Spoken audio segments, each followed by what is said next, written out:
rero umuntu uvuye muri iyo discipline y'iseminari benshi twageze muri university turirekura. Jewe nshimira Imana yuko ntabwo nirekuye cyane, kuko reka mubwire ikintu nshimira Imana, abanyeshuri benshi bo mu gihe cyacu SIDA niho yari gitangira kwinjira mu Rwanda. Nta n'imiti no ku isi yose nta muntu wari uyizi, yishe abantu. Iyo mbaze ba engineer, abadokiteri, abalisansiye twaherekeje bapfuye, ndavuga ngo Mana nzagukorera kuko wandinze ibintu bimwe na bimwe biva muri lack of discipline. Ariko kwigisha abatinde jazz byari ibintu bishimishije. Ukabona umwana, urumva nanjye nari nkiri umusore, kandi icyo gihe nkiri umusore nari meze akantu k'agahungu kameze nk'abari aba Placide, niko hari agahungu gatoya mfite n'umusatsi mwinshi, uretse kubona we nta usokoza, wanjye wari ushokoje neza, uconze nari mfite afro. None rero mwigisha mu ishuri ry'abakobwa, ukabona umwana rwose mwiza yakwandikiye paper, yarangiza agashushanyaho agaflower ngo I love my teacher. Nanjye narangiza nkabishyira muri pluro, nanjye nkamubwira nti thank you, I love my students. Ntabwo nandika ngo I love you, nanjye nongeraho ngo I love my students. Zaburi ya mbere. Sibyo? Self leadership. Ko buriya hari ibintu umuntu yiga atinze. Jewe niga sogonderi, twigaga mu seminari, cyari ikigo gisaba discipline, gisaba no kwiga cyane, kuko kugira ngo utsinde mu seminari wagombaga kubura umuhanga, cyane mu gihe cyacu byagiye bidohora buke buke. Mu gihe cyacu deja kugira ngo ujye mu seminari wagombaga kubura umuhanga, kuko kugira ngo wemererwe gukora examen wagombaga kuba utarigeze usibira. Iyo ari condition ya mbere. Ukaba utarengeje imyaka 12. Condition ya kabiri, ukaba utarigeze ujya hejuru y'uwa 10. Donc guhera ku wa 10 kugeza ku wa mbere ni wari wemerewe gukora ikizamini. Ishuri wizeho rikabanza rikakwemerera yuko izo condition zujuje. Mwarangiza muri diocese yose, diocese ya Kibungo giye munavukagamo, yaheraga ubu yari igizwe mbese n'akarere ka Ngoma, aka Kirehe, aka Kayonza, aka Rwamagana, aka Gatsibo, ngira ngo numva Gicumbi tutaragiragayo, n'utwo turere. Abana bavuye mu mashuri gaturika y'utwo turere bakiyandikisha bagakora ikizamini ari nka 400. Wasanga kenshi habwa ari hagati ya 200 na 400. Muri abo bose bagakora ikizamini cy'imibare n'icya Gifaransa, ngira ngo na religion. Ubundi si ibyo twakoraga gusa, ariko nabyo byabaga ari nk'urwirerutso. Muri abo bana bose bagatondeka amanota, bagatoranyamo 60 ba mbere. Baba bafite 80, baba bafite 70, batoranyaga 60 ba mbere bakurikijwe amanota ngana, mukajya mu seminari. Mwagerayo watsindwaga n'ibintu bibiri. Cyambere cyamaraga abantu ni discipline. Kugira ngo uzave mu seminari urangize imyaka 7 twigaga, ugomba kufite discipline kandi goye, ko washoboraga no kukwirukana kubera yuko utavuga. Ndibuka hari umunyeshuri wiga mu ishuri ryari imbere yacu, birukanye babiri muri iryo shuri. Umwe bamwirukaniye yuko ngo ni turbulent. Turbulent ni umuntu mbese ubuja cyane. Undi bamwirukana ngo arakandagira ngo nisazi ntiguruke. Donc he was so careful and so silent, bakabata bene uriya muntu ntabwo wamwizera. Urumva byari nko kwiyenza. Kugira ngo uzarokoke discipline yo mu seminari byabaga biri very tough. Icya kabiri, amanota kuko twe twigaga ibintu byose. Twebwe twabaga muri section bitaga latin science. Ku ruhande rwa latin ogomba twigaga ikilatini, tukiga igifaransa cyinshi, kinyarwanda cyinshi, cyongereza cyinshi, geography nyinshi, histoire nyinshi. Kandi ibyo byose twakoraga mu examen officiel. Ku ruhande rwa science tukiga math nyinshi na physique nyinshi na shimi nyinshi na biology nyinshi. So wagombaga kuba uri muri science bavuga ngo uri right brained na left brained. So utsinda science ugatsinda na leta. Ruba kugira ngo uzatsinde ibyo bintu byasabaga imbaraga nyinshi. Icyo rero ikintu cya mbere nize mu seminari nicyo kintu cyitwa self discipline. Ko bashoboraga kukwirukanira ibyo wakoze ku ishuri bakakwirukanira n'ibyo wakoze muri vacances. Kuko ahantu hose wabaga uri under surveillance, bivuga ngo wigaga kuba self disciplined mu buzima. Icya kabiri ukiga kwiga, kuko amanota yo mu seminari nabwo bacaga umurongo. Umwaka warasheraga bakavuga ati uyu mwaka hazimuka abanyeshuri, twatangiraga turi 60, ukaba wizi neza ko azarangiza abatarenze 30. Ukarwanira kuba ujye ubona aya makipe yo mu Bwongereza, wenda reka bari yo mvuga, usanga byigana ngo barebe uzajya muri Big 4. So wagombaga kurwaniza ku buryo uba muri Big 30. Teka ryose ukiranje ukavuga ngo nimba wa 31, hari igihe nzabyuka nkasanga umurongo bawuciriye kuri 30 nkaba nagiye. Kandi niko byagendaga. Bivuga ngo wahoranaga discipline, ariko naje gusanga ari ibintu byiza nyuma. Kuko nubwo twarangije sogonderi tujya muri university, dusanga ni reverse. Dusanga muri university ni freedom yuzuye. Utahira igihe ushakiye, ushobora kunywa ugasinda, nta uzagukurikirana. Twebwe mu gihe cyacu harimo n'ubusazi, abahungu bacyuraga abakobwa muri nuza muri cyabikora. Hari abantu bagicyura n'ubu baracyabikora. Donc ugasanga ni ahantu ikintu cyitwa discipline nta cyabo. Urumva rero umuntu uvuye muri iyo discipline y'iseminari, benshi twageze muri university turirekura. Jewe nshimira Imana yuko ntabwo nirekuye cyane, kuko reka mubwire ikintu nshimira Imana. Abanyeshuri benshi bo mu gihe cyacu, SIDA niho yari gitangira kwinjira mu Rwanda. Nta n'imiti no ku isi yose nta muntu wari uyizi, yishe abantu. Iyo mbaze ba engineeri, abadokiteri, abalisansiye twaherekeje bapfuye, ndavuga ngo Mana nzagukorera kuko wandinze ibintu bimwe na bimwe biva muri lack of discipline. Ariko tugeze muri university tugira ikindi kintu, kwiga mu seminari byamfashije. Ubundi batsindiraga ku manota 10 muri moyenne cumulative. Washoboraga kubona 8 wenda kogewe nize français anglais, ushobora kubona amanota muri linguistique ukabona makeya, ukabona menshi muri literature française, ukabona makeya muri literature rwandaise, ukabona noneho bateranya wabona 10 muri moyenne ukimuka. Twe tugezeyo barabihindura. Urabona noneho kugira ngo wimuke ugomba kujya ufite moyenne y'10 muri buri kuru na 12 muri moyenne cumulative. Baratubwira ati mwe murapfuye, barabirukanye. Kandi njye nabonye chance rwose, buryo umwana w'umuturage mujye mushimira igihugu murimo. Ko muri kino gihe na manota yawe uragenda n'amanota yawe, safari kaguha inguzanyo ukabuzi yuko uzishyura. Twebwe baduhaga buruse, byitwaga kwemererwa, ku buryo wabonaga bagwaye buruse washimaga Imana, kuko umwana w'umuturage utagira ahanko ntagire anti, ntagire niki. Kandi njye navugaga iyo mu cyaro mbona buruse ndayibonye. None tugeze muri university dusanga amahirwe yagabanutse. Ndabana aya mahirwe ngiye kuyafatisha amaboko yombi. Hari strategy yo kwiga idahusha. Njye mbibwira abanyeshuri batagira discipline bakavuga ngo yango biriya ngo ni biteuri bya pastori. Hari strategy yo kwiga idahusha. Njyewe nakoze twe twakoraga bachelors imyaka 3, tugakora lisansi imyaka 2. Nyuma yaho nakoze masters muri linguistique mu Bwongereza. Nyuma yaho nakoze masters muri leadership muri Amerika, nkora doctora. Aho hantu hose iyi principe narayibonye irakora.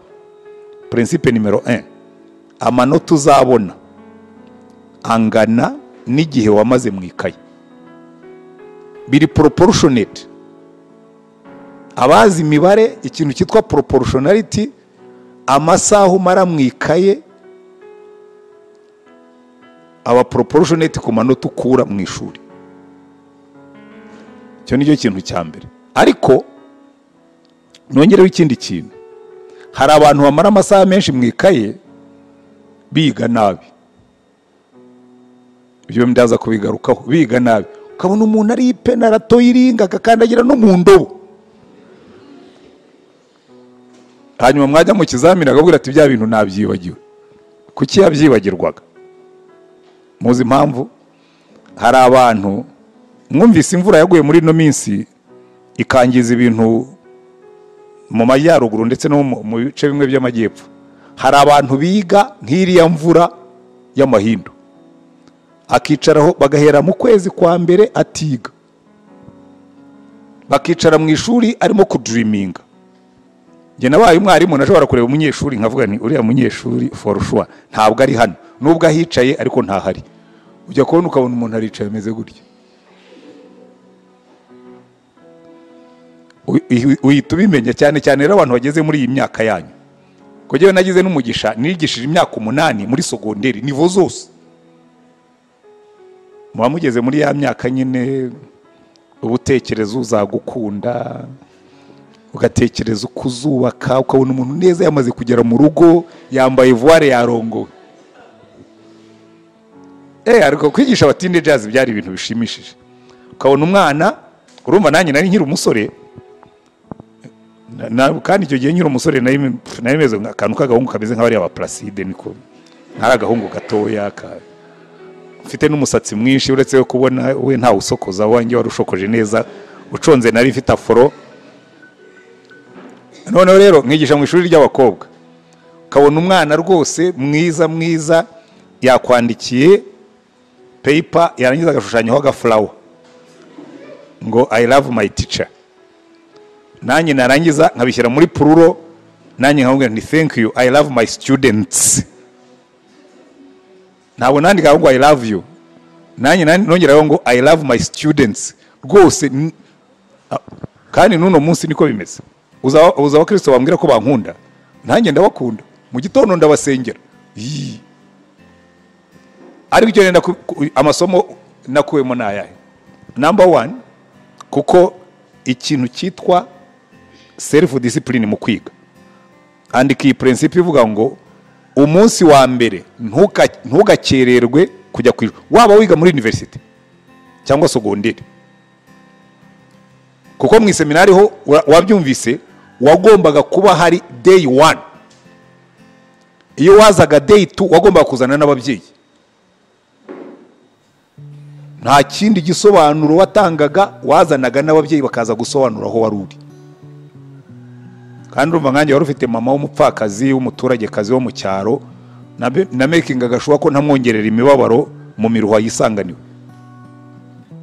Ariko ari n'abana bamwe mujya mwicara, I always question, ukabona umwana ntagira se, kamere ku badafite base. Ariko ubundi nta cyaha kirimo kutagira so. Abantu baba barimo badafite base mu manike turebe, kuko nanjye ntawe nari mfite. Hari abarimo abana badafite base. Okay, number 1, ubwo udafite so, that's a good reason to be very serious. Sibyo?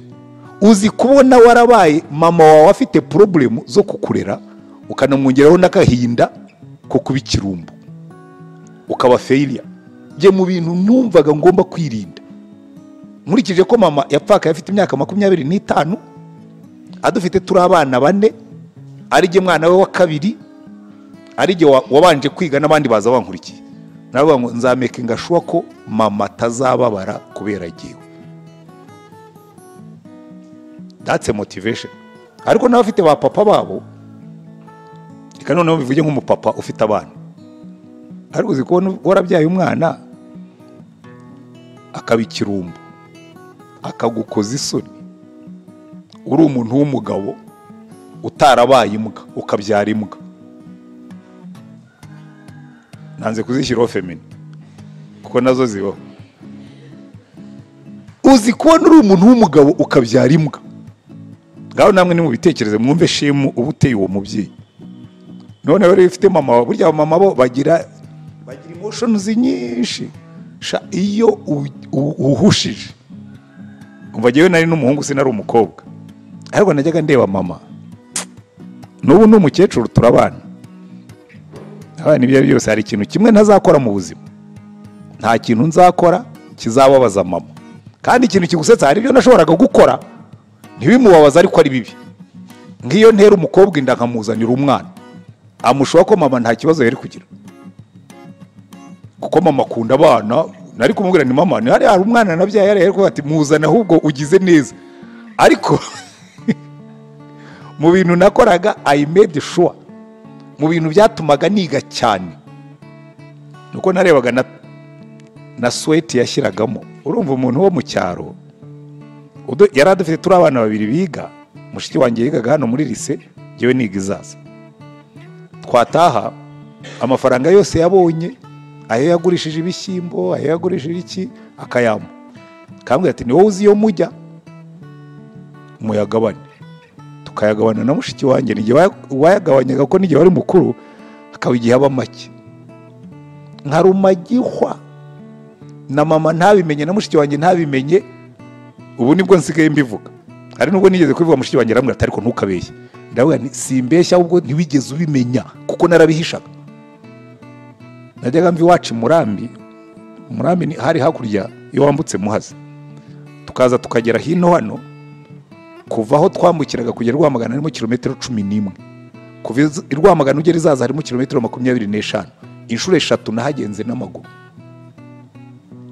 Amafaranga yabaye makeya nka mushiki wanjye, ko urabiza abakobwa mukenera byinshi kuruta abahungu, mukenera n'amavuta na bya bindi muzi.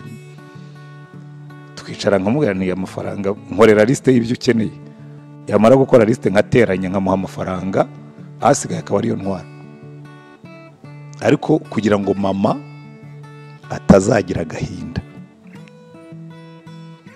self discipline rero, kwiga uri motivated. Ikintu cya mbere nizubwo narimere kuri cyo mu seminari wagomba kugerayo day 1. So abajya baza haciyeho icyumweru already muhite mwishyira muri category y'aba mediocre.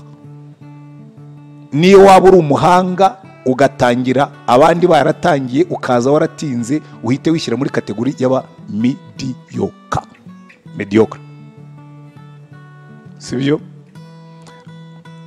Number 2, ntuzigere usiba amasomo.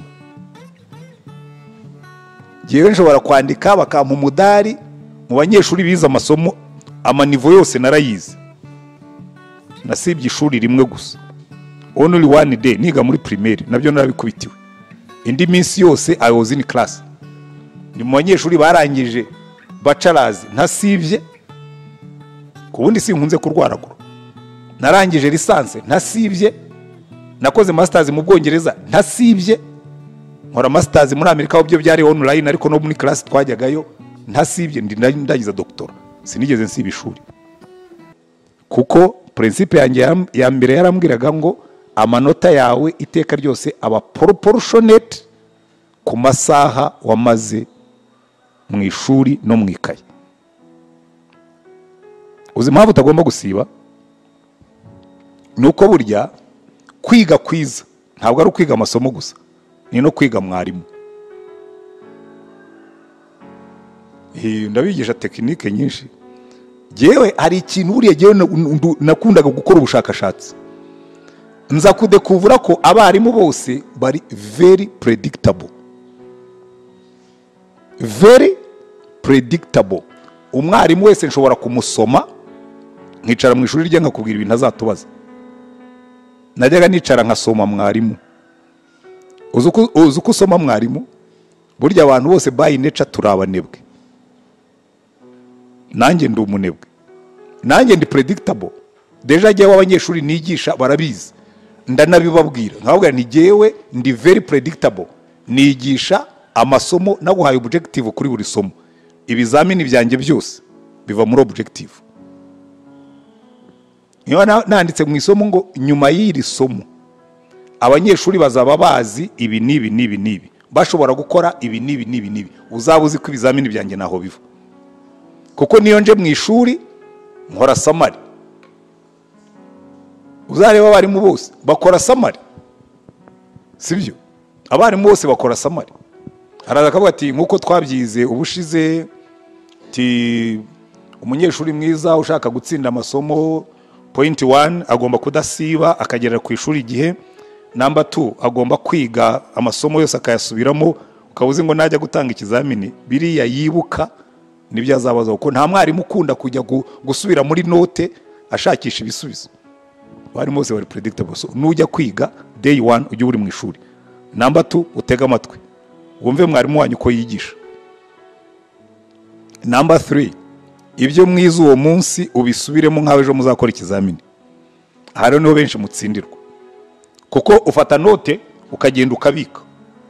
Waba rere uri nuwo uba muri groupe z'abakristo, kuwa mbere ni korari, kuwa kabiri ni amasengesho, kuwa gatatu ni bible study, kuwa kane ni ugusura abarwayi, kuwa gatanu ni ukujya mu rusengero, kuwa gatandatu ubyemere cyangwa we kubyemera, ntabwo ababyeyi bawe bagutumye kuba umurokore, bagutumye kuba umunyeshuri. Kandi mwabibonye bavuga kuri Daniel, ba Daniel na Bashadrake na Meshake na Abedenego, umwami yabakoresheje ibizamini ngo basanga barusha abandi nk'inshuro 10. Babigenzaga bati hari igihe cyo kwiga, hari n'igihe cyo kujya gusenga. Igenera amasaha yawe uvuge ngo kuvisa. Jewe ndi muri university sinasengaga, nari umupagani usobanutse ariko ufite discipline, nari umwatlete, nari mbizi neza mu bintu byanjye byari byanditse neza. Saa 11 turangije amasomo kugeza saa 1 yari saa ya entraînement. Saa 1 kugeza saa 3 n'igice cyari igihe cyo kwiga. Saa 3 n'igice kugeza saa 5 yari amasaha yo kuderanja abandi. Twari dufite ibintu sinzi niba bicyaba iruhande, twari dufite utuntu twamanikaga kuri restaurant twitwaga ruhande mate, hari za Vigira n'ibindi tuntu tw'utunyamakuru twabanyeshuri. Rero nari umwanditsi kandi nari specialiste wo gutara amakuru, ko jewe nashobora guca ahantu hose sans problème. Kuri campus nari inzwi, nari umwatlete uzwi, nashobora kuza nkinjira muri chambre ya Linda, aho Linda amakuru se, ariko ubwo ijisho ryanjye rikabarirebye uko ibintu byose bitondetse. Mu gitondo akabona handitse ngo nimugoroba kwa Linda hari abahungu batatu, yari yamanitse imyenda kuri lavabo, indobo ye harimo amazi acagase n'utundi. Abantu bakibaza utwo twataraga amakuru, niyo mpamvu nyita ngo yari amasaha yo kuderanja abandi. Twakoraga ibintu by'ubusazi, naje mbivuga ko nanjye muri abo basazi nabayemo, kandi ntibuje yuko nyuma yaho narakijijwe mvamo umurokore usobanutse. Mu byo nicuza nibyo bibamo. Ko hari igihe nataye njya ntekereza iyo mba nari nkijijwe kuri campus, bagenza abantu bari gukizwa kuko ahantu hose narahinjiraga. Ariko icyo ni igihe nataye, buzukira bwarakiriye, Yesu yarakimbabariye, ndimo ndakora catch up, sibyo? So ubwo barimo mukijijwe ntimuzanyura iyo nzira, kuko nababwiye ko jewe nashyizeho red flag ivuga ngo iyi nzira ni ugutigiye, sibyo? Ariko gena amasaha yawe yo kwiga amasomo yose wize. Urabizi hari abarimu bamwe bahimana akaza akadampinga ibinote nk'amapaje 30, ati ibingibi muzagende mu fotore. Niyo yazana 50 nawe ntashobora kwigisha ngo yarangize. Ariko iyo usubiye inyuma ukabisoma ugasamarayizinga ibyo wize, ukagerageza kubyumva, ibyo utumvise ukabaza abandi, cyangwa ukajya muri biblioteke ukidocumenta. Noneho bisigaye byoroshye, fata telefone yawe ukajya kuri Google ugashyiramo icyo kintu ukabaza Google iki kintu gisobanurwa ngo iki, ikaguha n'ama papers, ikaguha n'ibisobanuro. Google isigaye ari umwarimu. Nanjye mfite ikintu ushaka gusobanukirwa njya kuri Google, byaroroshye. Ariko njye mbona smartphone zanyu aho kugira ngo zibagire smart zabagize stupid. Ufata telefone ugasanga wagiye kureba ibintu kuri YouTube by'imbura mu maro, ugasanga wagiye kureba ibintu kuri Google bidafite icyo bikungura, bidafite aho bihuriye n'ibyo wiga. Ariko buriye ubundi wafata note zawe ukajya ujya kuri Google ugakomplimentinga ibyo utari ufite ukiyigisha, sibyo? Warangiza iyo ugeze mu kizamini nasanze arimo gusobanura ibintu by'abantu bakopera. Number 1, never plan to cheat. Jewe nubwo nari umupagani, nari umwirasi, narambwira abanyeshuri twigana niba matière iri mu makayi ubwo iri mu mutwe, nta mpamvu yo gukopera. Kandi kugira ngo ntazagira na temptation, iteka ryose nicaraga imbere. Ko burya ahantu heza ho kwicara wicara imbere, cya mbere bikurinda abakopezi, kuko abakopezi bose bicara inyuma. Kandi nicaraga imbere nkicara ku ruhande, ku buryo intebe yanjye ku nkopera ntibyabaga byoroshye. Hari umukobwa umwe twiganaga, yiye kumubwira twigaga ibintu bya linguistique bimeze nk'imibare. Mwarimu arabati umuntu uzabona amanota arenze 15 muri iki kizamini azaze musengerere. Nkubita 19 aransengerera, ariko bituma nyine abandi banyeshuri bamenya. Umukobwa umwe arambwira ati ikizamini gitaha ni wowe uzandoba. Urumva nyine hari umuntu yabaga yinuwaye yarohamye ukamuroba nyine cyangwa ukamurobesha. Abana nta kibazo, cyakora uzabe witeguye ibintu bibiri. Number 1, jewe ku munsi w'ikizamini ngera mu ishuri saa 2. Number 2, ntabwo ari jewe uzakuzanira intebe ngo nyicare iruhande. Uzaza untange wifatira intebe ufate niyange, ibyo ndabikwemereye. Ibisigaye uziyaranje. Hanyuma arakererwa, asanga nicaye abandi bahicaye. Hanyuma dusohotse arambwira ngo ariko ngo Antoine n'umugome ngo kubona ngwaza. Ntabwo nari twumvikane, n'ubu ntarabimbabarira.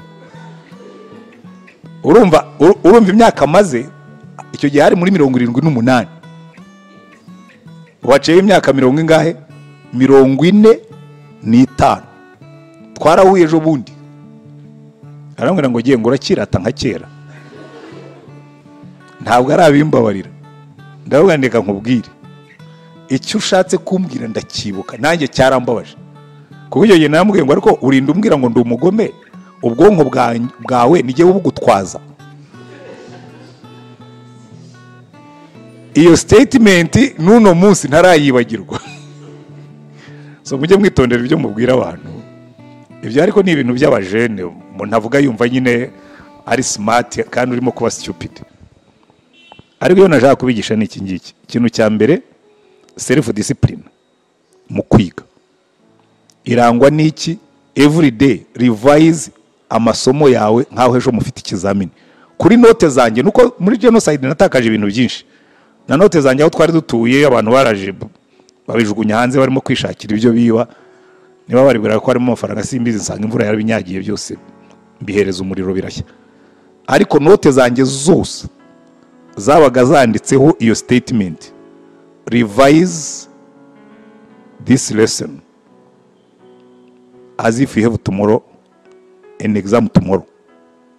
Byabaga swati mu Kinyarwanda cyangwa mu Gifaransa cyangwa mu Cyongereza, ko nibyo bitatu twigaga. Ariko iyo yari narabyibutsaga, no mu cyumba cyanjye byari byanditsemo. Winjiragamo ugasanga hamanitsemo iruhande rw'ameza yanditsemo ngo amasomo yose twize nyasubiramo haho ejo tuzakora ikizamini. Uzabigerageza azaze, natabona 80 azaza ambwira ati sinzi uko byagenze sinayabonye. Yewe narangije lisansi ya kabiri mfite 85. Moyenne cumulative y'intuza yose. Principe imwe, self discipline, jya mu masomo wige nkawe ejo uzakora ikizamini. Kandi mu kwiga wige na mwarimu. Hanyuma icya kabiri cyo gikomeye kuko cyo nakize nyuma, develop your character. Buriya ikintu ba Daniel na ba Shadrach na ba Meshach na ba Abednego bari bafite, jewe ntari mfite ndi muri university. Ko discipline yo mu seminari narayirekuye. Character niyo izagena icyo uzabacyo. Kuko njya ntekereza nkavuga numva iyi Imana itantabara ngo nkizwe, mba narabaye imbwa kandi ndi umuhanga. Kandi muzabona abantu benshi b'abahanga babaye imbwa. Muzabona abana benshi b'abahanga babaye abasinzi bageze kuri university. Muzababona abakobwa beza b'abahanga babaye abasambanyi, baratwita bakuramo inda babibirara.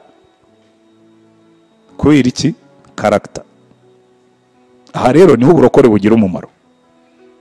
Uburokore bugira umumaro kuko iyo watangiye gutinya Imana bikongerera character.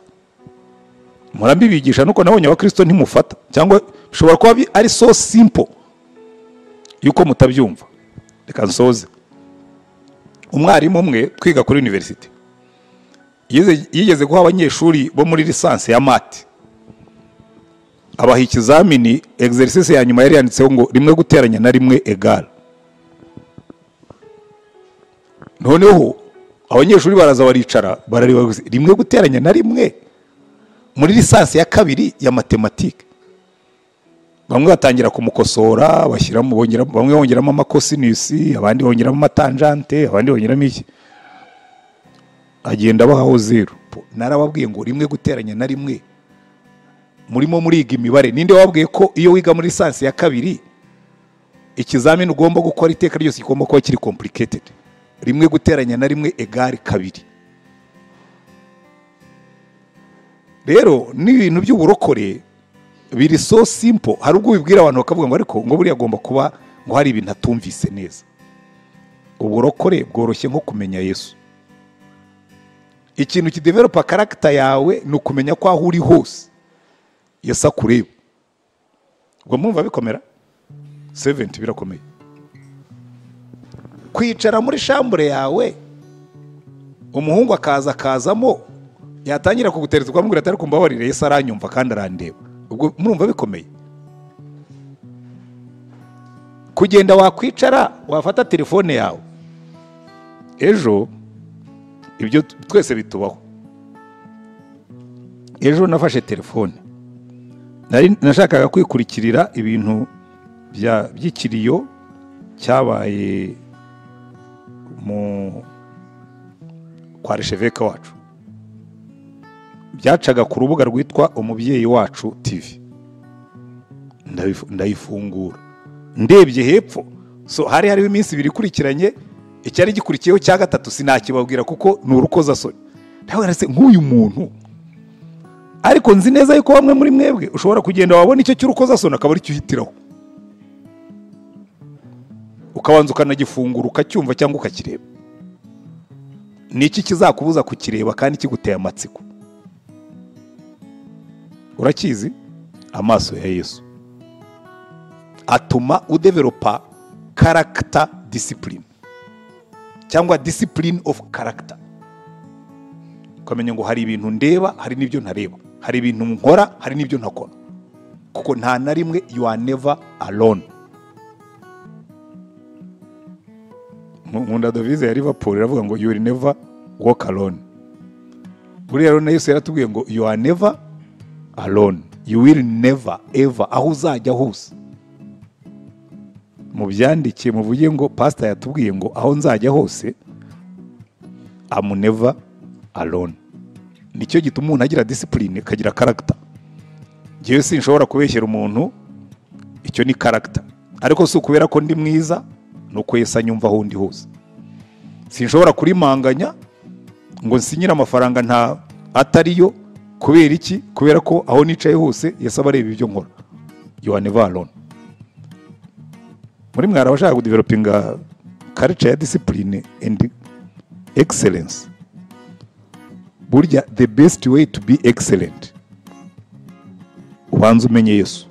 Bizakurinda mediocrities z'imyitwarire. Number 2, ukorane n'umwuka. Bizaguha excellence mu kwiga. Ako niko ndangirijeho. Buriya ikibazo dufite, uburyo twigishije ibintu by'Imana twabigize so church oriented. Ngewe rero nsigaye ubwo byagombaga kuba life oriented.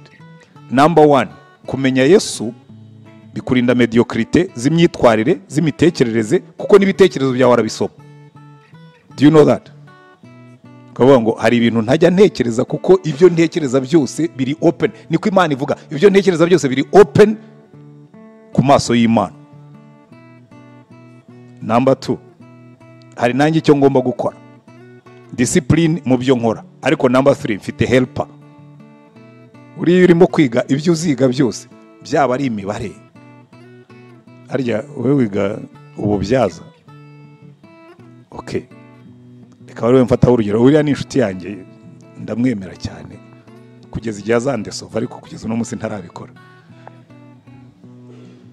kandi nizera kutazabikora. Buriya nujya kubyaza umugore, position umwana yaba yicayemo yose Imana yiza imbere yawe. n'uriya mwana agiye kubyara izi mbaraga afite n'izo adafite, n'izo uriya mugore afite bizi kukurusha. Byoroshye nko kubwira umwuka wera utuma rero umwuka wera ngiye kubyaza uno mugore, give me gifted hands, mubyaze neza ku buryo bazamenya ko hari umubyaza ukunda Imana. Do you know, birakora, it works. Nabaye umwarimu wubaha Imana, muzashake abanyeshuri bose nigishije, haba muri university haba muri segonderi.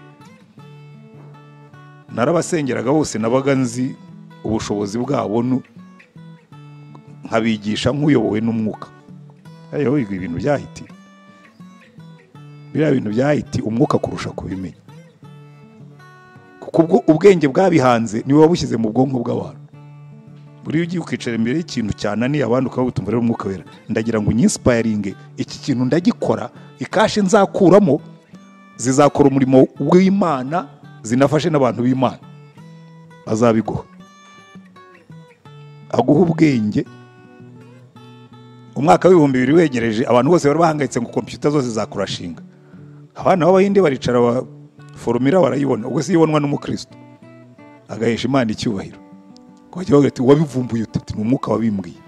Nararyamye ninjoro umwuka nyereka formula. So mwige gukorana n'umwuka mu babahanga, kuko final statement kugira ngo ngende, ntabwo Imana ikeneye abarokore babaswa bakora akazi bakagakora nabi. Ikeneye abarokore b'abahanga cyane bameze nka ba Daniel, bayihesha icyubahiro bagahesha abantu umugisha. Amen. Icyo ngicyo mukige, mugifate, muhesha Imana icyubahiro, muhesha abantu umugisha, niho namwe muzakuramo umugisha. Icyo rero nicyo mbifuriza. Tuzagira undi mwanya wo kuganira mu mbazi ibibazo twitonze, ariko bafite ikibazo kimwe yakibaza cyangwa bibiri hanyuma nkagenda ku byo mbabwiye. Uhagarariye abandi, yego.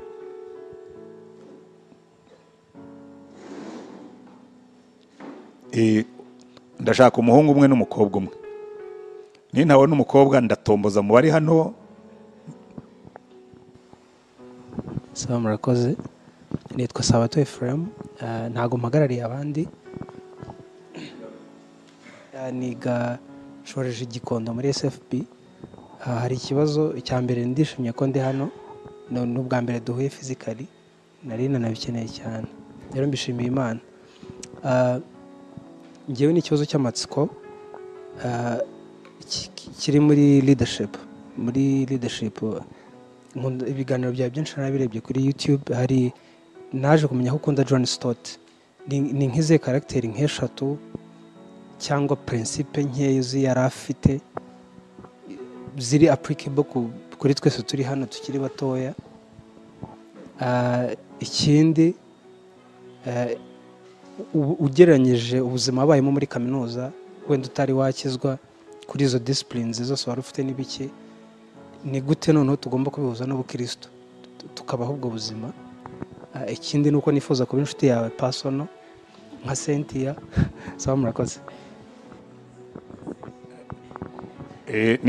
Niba usengera hano, icyo cyanyuma kiroroshye. Na Cynthia nta handi duhurira muri koridoro za hano,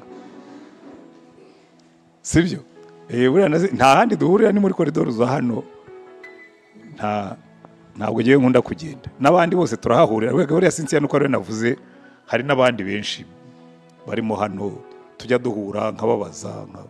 So John Stott wambajije ibintu bitatu. Reka nkuye icya mbere cy'ingenzi cyatumye abo yari we. John Stott yari umuntu yananditse n'ibitabo byinshi ku musaraba wa Kristo. Yari umuntu uri Christ centered. Nusoma ibitabo bye byose uzabibona, ni nabyo yakundaga kwandikaho. Icya kabiri, John Stott yari umuntu uzi Bibiliya. Mu kintu abantu bazi kuri John Stott, iyo yatangiraga kwigisha Bibiliya washoboraga guhagarara ukamwumva gusa, kuko yayivugaga nk'umuntu yize. Yananditse n'amakomantere hafi ku bitabo byose byo muri Bibiliya. Icya gatatu, John Stott yari umuntu uri single minded, uri focused cyane, utyaye nk'urugwembe, ku buryo bigeze kumusaba kujya kuba yari umwangilikani w'umupastori bamusaba kuba bishop arabwira ngo ya ninjya kuba bishop bizanyanyagiza hirya no hino ndashaka gufokusinga kuri paruwasi yanjye yayoboraga yitwaga Langam Paris single minded iyo unasomye n'ibitabo bye wumva umuntu uri focused. Niba ngibi byose nababwiraga rero ubundi ni naho bihurira byose kuba focused. Ahubwo nari nibagiye kubabwira ikintu kimwe ariko cyo ntabwo cyari muri biriya kuko nari nababwiye ngo ni self leadership. Self leadership itangirira iteka ryose ku kibazo kimwe. Imana ishaka kombi iki? Kuko abantu benshi barakubwira ngo uzagire vision y'ubuzima bwawe. That's misleading. Nabambayobeje mbabwiye ngo ugire vision y'ubuzima bwawe. Ahubwo shaka kumenya revelation y'Imana ku buzima bwawe. Imana ishaka kuba iki? Buri muntu wese wicaye hano Imana ikurema ikakugira umukobwa cyangwa umuhungu ikagushyira mu muryango wavukiyemo uko waba umeze kose hari iki Imana ishaka ko ubacyo. Hari discipline uziga kubera ko wavukiye mu muryango ukennye. Umunsi uzaba mukuru uzabishimira Imana ko hari ibintu wize. Nk'ubu nzi gucunga amafaranga kugeza ku gikoroto. Kubera iki? Navukiye mu muryango aho twigaga gucunga kugeza no ku ikaramu. Iyo mama yaguhaga ikaramu yaguhaga indi ari ukuzanya agatumbi kiyo yaguhaye. Ati nunzanira agatumbi k'ikaramu naguhaye nzaguha indi. Byanyigishije gucunga neza ibintu byose ushyize mu biganza byanjye. Never regret aho wavukiye ariko hari icyo Imana igushakaho. Ahubwo muze kuba mfashiriza buri muntu wese atahe yanditse ngo nkurikije uko niyumva niki kizakubwira icyo Imana igushakaho. Uzabibonera muri passion yawe. Niba ukunda abana ishobora kuba yarakuremeye kuzaba umwarimu w'abana cyangwa ukaba umubyaza nka Sinzi ariko sinzi ko ari byo yashakaga nuko ari byo bamushyizemo gusa ariko buriya hari impamvu nabyo ntuzabyicuze. Jewe sinashaka kwiga lettre ariko Imana yari bizi ko nzatungwa na karimi ko nicyo yari impamagariye kuzaba pastori. Nagomba kumenya icyongereza n'igifaransa n'ikinyarwanda nkamenya no kubyandika. Jewe ubundi nashaka kwiga science ko nari forum mu bintu byose. Imana igavuga ngo nyamara genda shaka ko wiga lettre. Nabonye na chance yo kwiga igiswahili sinakiga kuko numvaga indimi mfite zihagije ariko ubu ndabyicuza. No muri retirement job description yanjye harimo no kwiga igiswahili nkakivuga neza kandi nzakiga. Nabwiye abantu bo muri Tanzania ko muri ku myaka 70 nzajya kubwiriza Tanzania mvuga mu giswahili no mu cyongereza. Ibyo ndabyicuza ko nta iyo mba nzi ko Imana impamagariye kuzaba pastori mba narize igiswahili aho kwiga busikoroje ko niyo kuri option nafashe mu mwanya w'igiswahili. Banza wicare wumve ubaza Imana ntabwo izaguhisha. Imana irashaka kubimenya. Nubaza Imana ngo Mana uranshaka izanabiguhishurira. Uzasaba ibimenyetso ubwira uti ibyo unshakamo bimpishurire. Ntabwo izatinda kubiguhishurira. Ubiki Imana yashakaga kubacyo. Have a divine revelation about your life. Sibyo? Hanyuma icya kabiri cyo uzanshake. Hari ikintu wagarutseho uvuga ko mu bintu byaguteye umwete ari ukuba wari uzi ko nta data ufite ushaka kuzatera agahinda mu by'ukuri iyo passion cyangwa se reka mbyite motivation nk'uko mwabyise iraguherekeza ikakugeza hehe. Ishobora kuguherekeza ku buryo uzarinda usaza neza byarahaye icyerekezo ubuzima bwawe. Icya kabiri wagarutseho ko ku bana bateza agahinda ababyeyi ariko se muri iki gihe ko tubona ahubwo byabaye vice versa, ahubwo ababyeyi bateye agahinda abana. Umwana utewe agahinda n'umubyeyi yizeraga wari ukwiye kumubera icyitegererezo we arabaho ati ubuzima bwe arabwerekeza he? Reka nsubize ibyo bibazo byose ndabisubirisha ikintu kimwe. mfite imyaka 25 narakijijwe, mfite imyaka 27 hanyuma ndakira.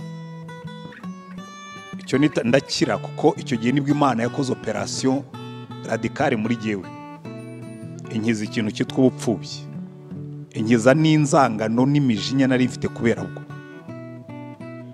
ko papa bari baramwishe muri 63 ari umucuruzi afite amafaranga, duka rye bararisenya, amafaranga barayasahura, ibintu barabitwara, duhinduka abakene. Mvamo umuntu urakaye, hanyuma Imana imaze kunkiza irambaga neza. Ko muri 87 nakirwe muri 83, muri 85 njya kwiga mu Bwongereza, ngaruka muri 86 nkira muri 87, kandi ubwo nari umuvuga butumwa rwose nkijijwe. Ariko ucyumva ndi impfubyi, Imana namwe ngo ariko ubu bupfubyi bwawe uhora uvuga, nta bandi bana wasize ku musozi wanyu bafite ba papa babo? Nsanga ku musozi wacu icyo gihe n'igihe wari ufite masters igenyine, abenshi nta nubwo bize, ahubwo ababyeyi babo nibo babereye ikibazo batuma batiga. Ubwo bupfubyi uhora uvuga, nta bana uzi base babereye ikibazo byari kubabera byiza iyo baba barapfuye? Nabo ndababona bari abahanga, base bababuza kwiga. None namwe ngo nakubereye so, sinzongere kumva ugendera muri iyo spirit y'ubupfubyi. Buri ikintu kigukiza ubupfubyi. Yosefu yabaye muri Egiputa, abyara abana babiri. Umwe amwita Manase ngo nuko Uwiteka yanyibagije agahinda natewe n'inzu ya data. Uwa kabiri amwita Efurayimu ngo nuko Uwiteka yampereye umugisha mu gihugu naboneyemo umubabaro. Burya rero iyo watangiye gukonekta na Yesu, umenya ngo papa wawe yabaho yaba atariho, yaba mwiza yaba mubi, ufite umupapa usumba abapapa, ufite umupapa ukwitaho, ufite umupapa wakuremye, ufite umupapa ugukunda, ufite umupapa uzakugezaho na sotari kukugeza. Amen. Uwo ni wo muti. So niba papa wawe ari umusinzi cyangwa ari responsable, ntibizatuma uba icyomanzi cyangwa ngo ube umudeprime ngo papa ngo oya, abo uzaba ugituke fine papa, buriya it's unfortunate niko ameze, ariko jewe Imana indema ikamuha kuba papa wanjye. By the way, wenda no kugira ngo uzamugirire umumaro, hari igihe azahinduka kubera wowe. So ntuzigere wiheba ngo nuko papa wawe, kuko niba umufite akaba ari umusinzi, akaba ari umusambanyi, akaba ari responsable, okay, nushaka uzashyiraho akamenyetso uvuge ngo okay, ngiye gukora nkaho adahari, nkomeze ubuzima bwanjye. None se ko jewe narezwe nta papa mfite, ubu sindi umugabo. So kuba impfubyi cyangwa kugira papa uri responsable cyangwa na mama, erega na mama nabo harimo abana baterwa agahinda na ba mama babo. Umwana umwe yarambwiye ati jewe ikintu kinera agahinda no kubona mama aca papa inyuma akajya mu bandi bagabo. Nabyo bibaho, nta kitabaho.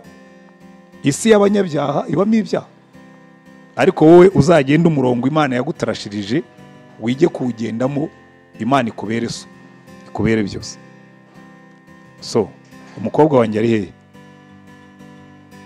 ko ntari uve hano atabajije ikibazo? Hari wari warwutse, ubwo mwari mumanutse muri babiri, mwese ni mubibarize rimwe mbasubirize rimwe ngende. Kamema abakobwa batatu, ubwo that's very good. Utambukuze hano bakurebe, hanyuma ubwire n'abandi izina ryawe bose sinzi ko muziranye. Murakoze, nitwa Neza Deborah, niga accounting muri UR. Ikibazo nari mfite, hari igihe umuntu ashobora gusanga warafashe umwanzuro wo kwiga ikintu cyangwa se kuba ikintu, ariko ugasanga biri kuri wowe gusa, nyine bitari utabyerekeje ku Mana, atawe kugira ngo nyine wagure ubwami bw'Imana. So nari ndi kwibaza ni iki noneho nkatwe abakristo twakora mu gihe usanze ibyo wahisemo kujyamo bidahuye, nyine bitari biri mu bushake bw'Imana.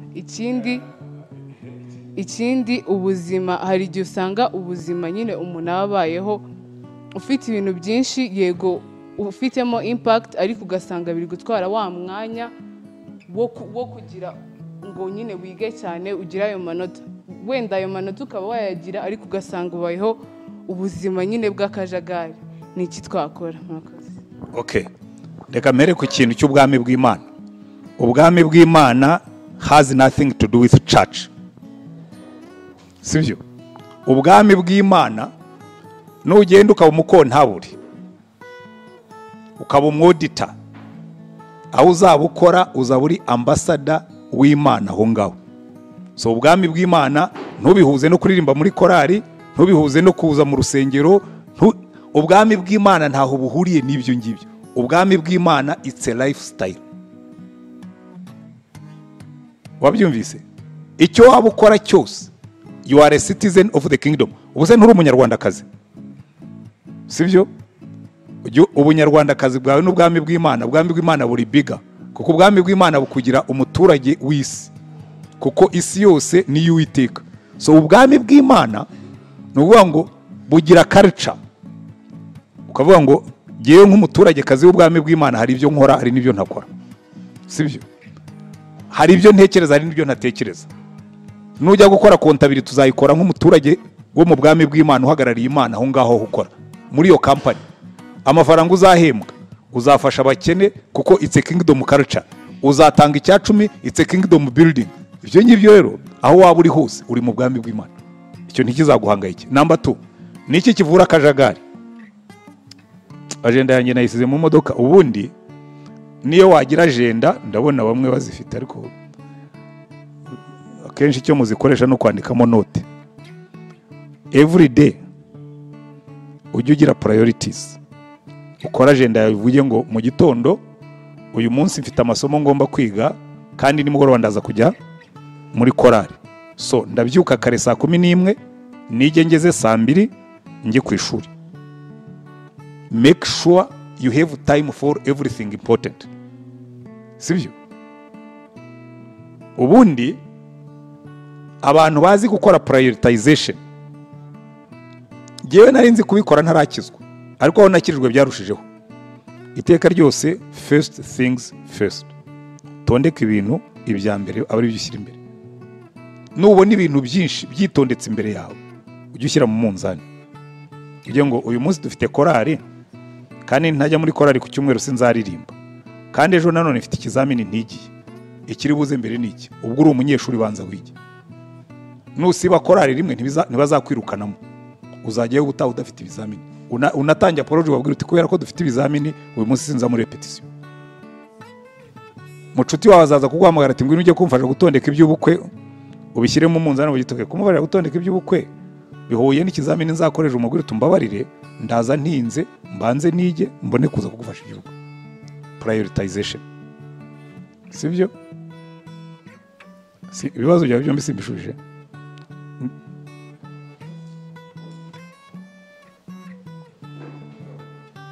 Murakoze, nitwa Gift.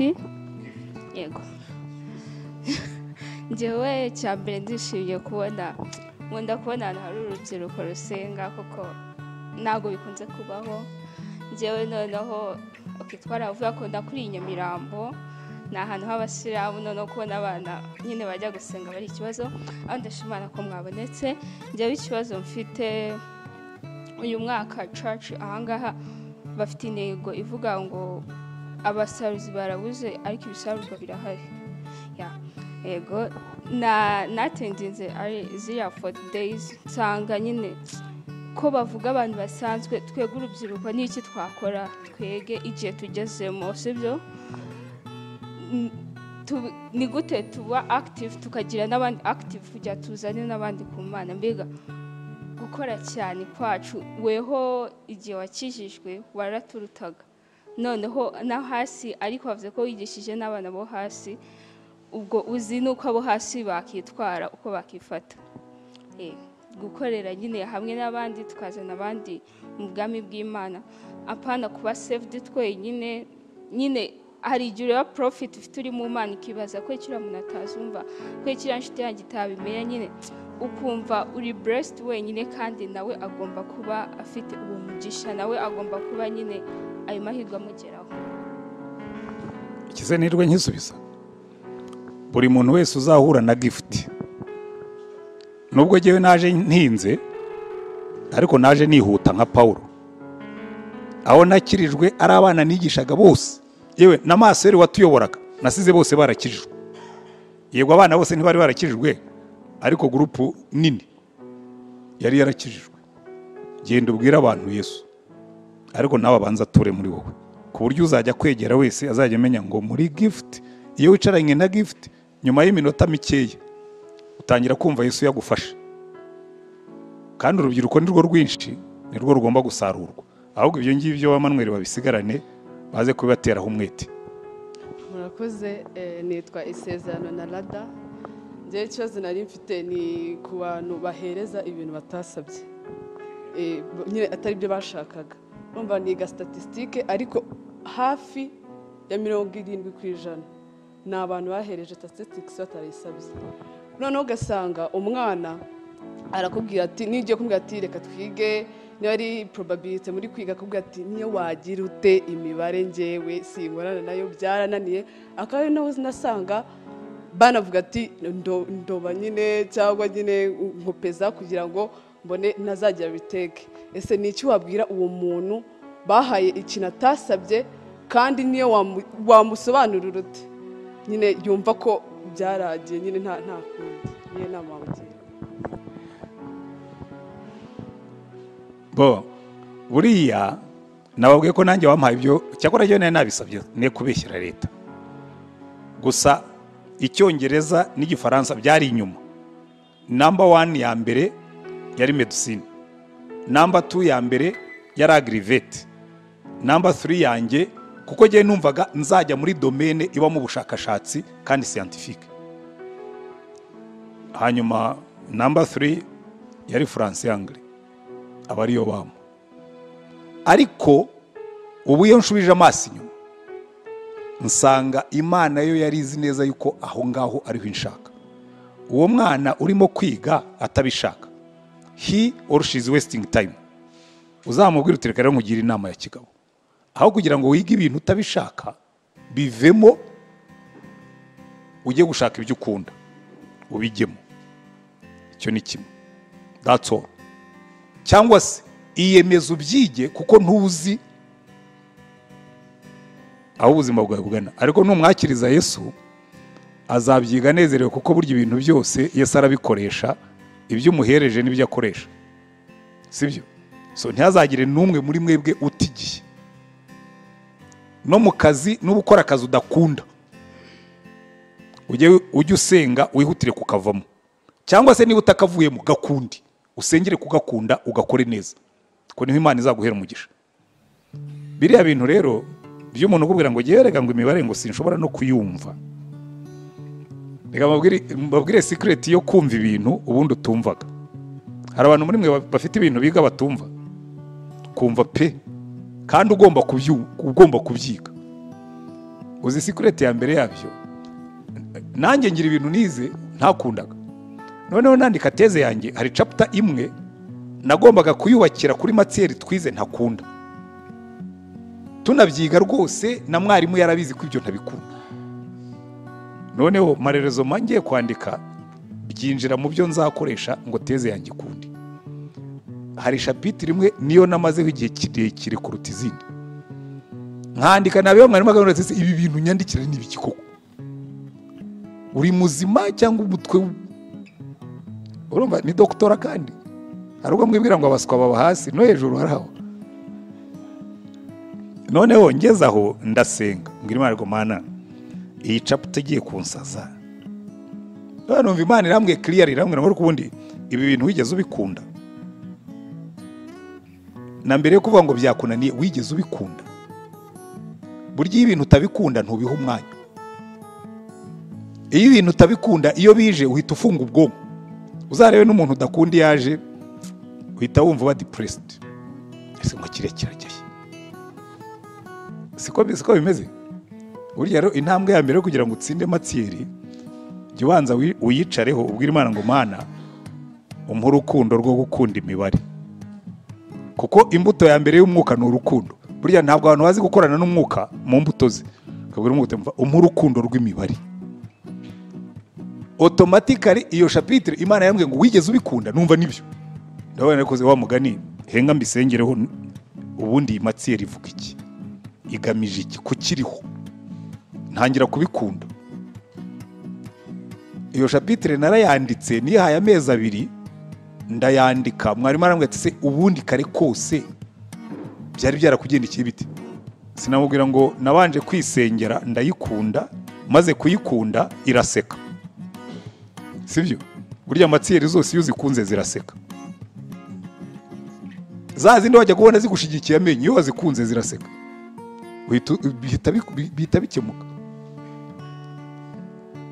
Umpakanya azabigerageze afate matsiyeri imwe atakundaga, agenda yisengera ababwira Imana ngo Mana sinakundaga ibi ngibi, ariko guhera uyu munsi kuva maze kumva aya magambo ntere mu mutima wo gukunda ibi bintu, kandi ngiye kujya mbyitaho nk'ubikunda, uzarebe shanjo mizaba muri wowe.